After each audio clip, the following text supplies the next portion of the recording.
My name's John, and my wife and I and our four kids have been estranged from my wife's family of about 40 people for the last 3.5 years.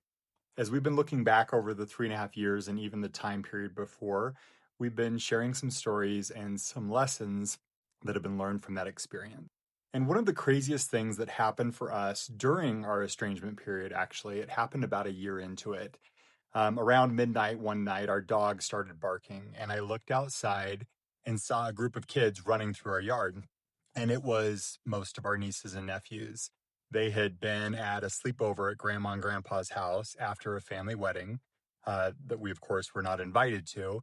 And they were toilet papering and egging our house and egging my daughter's car. And look, I've said this before in other videos and I'll say it again, kids do stupid things. That's still not actually the thing that bothers me the most. What bothers me most, and what I think is the aha and the insight that I want to share, is what happened next. So, my wife, of course, she texted every one of her siblings, the parents of these kids, and not a single one of her siblings responded. She talked to her mom, nothing happened.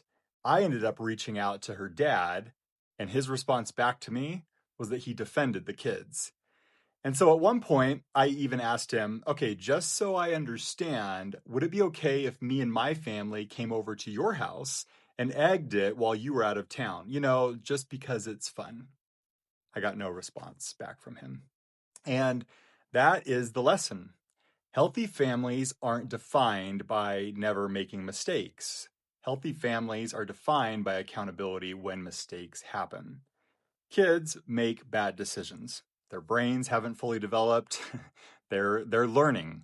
Teenagers, they get caught up in group dynamics. That, of course, just happens. But adults are supposed to step in and say, that wasn't okay.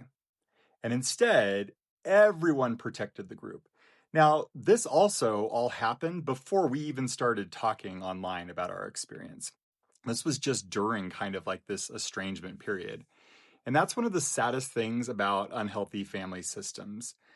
The problems don't get better with each generation, they get passed down.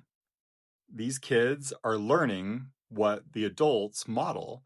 And if adults avoid accountability, kids also learn to avoid accountability.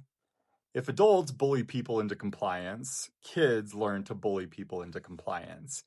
And if adults protect the group at all costs, well, kids learn that loyalty matters more than truth. And that's how unhealthy patterns become family culture. People often ask us why we remain estranged, and it is not for a lack of trying, and it's not because of any one particular incident. It's because of hundreds of incidents, where accountability was replaced with denial. The egging wasn't the problem. The refusal to acknowledge it was.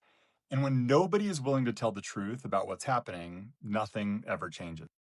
So that's the story for the day. And if someone hears this story and thinks the problem is toilet paper on a tree, I think you're missing the point entirely.